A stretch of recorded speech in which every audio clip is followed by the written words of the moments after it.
দুঃখ ভরা মন নিয়ে মেয়েটি বিছানার উপর বসে আছে। এমন সময় বিছানায় একটি ছেলে আসলো। ছেলেটির নাম ছিল বাহার। বাহার মেয়েটির পাশে বসে মেয়েটিকে জড়িয়ে ধরে বিছানায় ফেলে দিল। তারপর আস্তে আস্তে মেয়েটিকে আদর করতে লাগলো। আমরা মেয়েটির চোখে দেখতে পাচ্ছি পানি পড়ছে।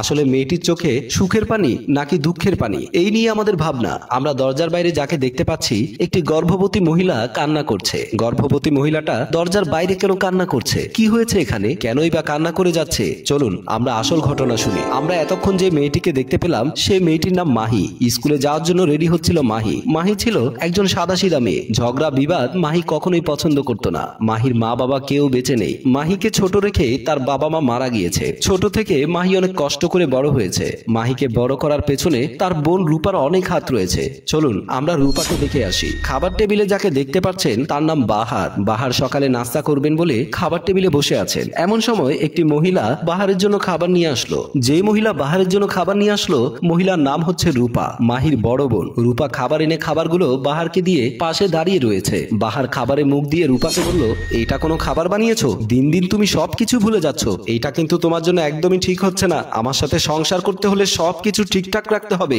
ভোলা মনের মানুষ আমার একদমই পছন্দ হয় না। রূপা কোনো কথা বলছিল না, চুপচাপ দাঁড়িয়ে রয়েছে। রূপা ভালো